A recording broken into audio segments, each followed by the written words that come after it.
immigration.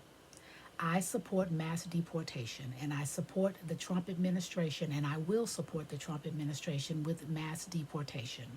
I support mass deportation because New York City is known as the city of immigrants, and under my administration, it will be known as the city of Americans. With sanctuary cities, they have to deal with mass saturation and overpopulation, and also crimes committed by illegal immigrants that accumulate in these sanctuary cities. I will ensure that every immigrant in New York City can and must provide proof of citizenship or legal resident status, regardless as to the years, the employment status, their community standing, their family connections, and etc. And to include those who qualify under acts, programs, paroles, authorizations, orders, and etc.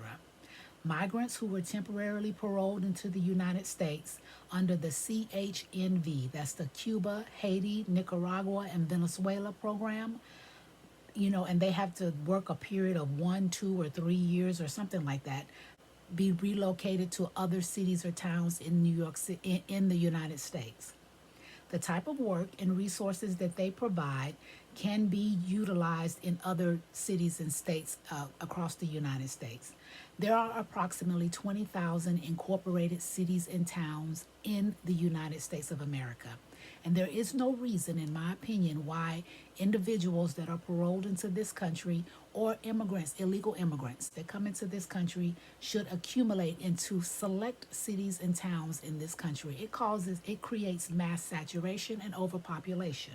I will ensure that immigrants that are remaining can provide proof of citizenship and or legal resident status to verify that they are indeed legal immigrants.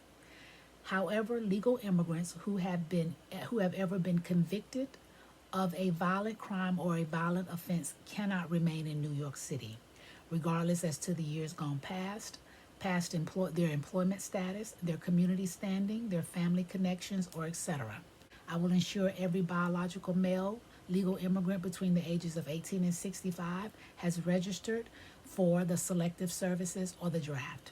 It is the number one patriotic duty of every male between the ages of 18 and 65 in this country. I would like to comment on the SCOTUS decision of Barfa versus Mayorkas, the Secretary of Homeland Security. The Supreme Court unanimously ruled that federal courts cannot review immigration officials' decisions to revoke previously approved visa petitions. The court states that revocations are purely discretionary decisions. Visas and legal resident statuses that include green cards, DACA recipients, and those who qualify under other acts, programs, paroles, authorizations, and orders, etc., can be revoked for any reason by the Department of Homeland Security, and that it is beyond judicial review. Additionally, I support the H.R. 30 bill that was in the House of Representatives that was signed into law by President Trump. That is the Laken Riley bill. Under U.S. Title 8, immigrants illegal immigrants, legal immigrants, and U.S. citizens who are aiding and abetting criminal activities in court-ordered deportations can be charged with a felony. I would like to share a couple of stories here.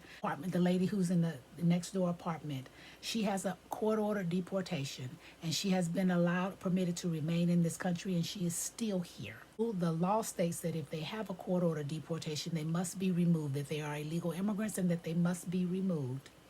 Also, the aiding and abetting that takes place with the illegal immigrants. Oftentimes, with the mass deportation that has taken place, they said that there is collateral damage with legal immigrants.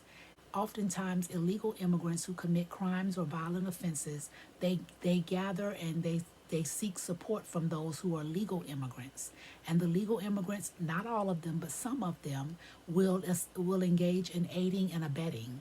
This happened in this apartment building that I am in, where She had a court order deportation. She still has one, and she has been permitted to remain in this building. And the legal immigrants that are in this building have been aiding and abetting and supporting her for years. That court order deportation was issued to her years ago, and she is still here, and she was able to remain here because of the aiding and abetting that takes place with the legal immigrants that are in this building and that who work here. This building that I live in is saturated with immigrants, mainly illegal immigrants. But there are a few legal immigrants in this building, and they do aid and abet and cover for those who are illegal immigrants. I would like to also speak about the caseworker that assaulted me in 2019. She is an illegal immigrant. She assaulted me, and I contacted the police department, and they refused to do anything about that. In 2019, even though I don't participate in the program in this building because it's strictly volunteer and I don't qualify for it and I'm not interested in it, I did go downstairs at one time to uh, receive some of the fruit that they offer the people in the building, fruit and vegetables.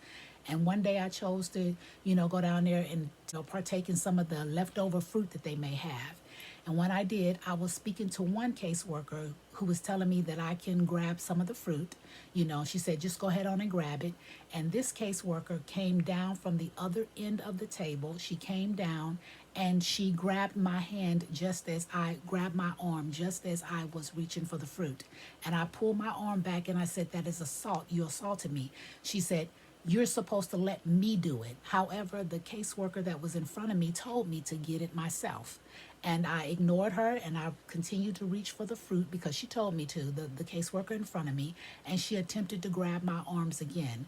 And I told her that is assault. I called the police. The police came. 2 officers arrived. They are Latino.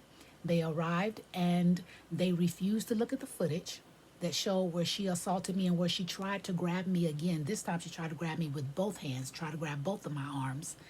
They refused to look at the footage, and they told me that they guarantee that nothing will happen about her assaulting me. And when I complained about the police officers, their conduct and the way they were speaking to me, even though I was the one who was assaulted, they said that they refused to look at the footage, and they told the guys in the back that if they did not replay the footage for them, because they would need a subpoena, which is not true, but that's what they stated. When I complained to the police officers about this, they suggested that I contact the CCRB, the Civilian Complaint Review Board, if I wanted to submit a complaint about them. That is how I learned about the CCRB, because the police officer told me about it and said, you can just go over there and tell them and see what they can do for you. That is one of the reasons why I'm dismantling the CCRB and turning it over to the city council, because obviously it has no effect, because even if a police officer, they're the ones who suggested that I do it.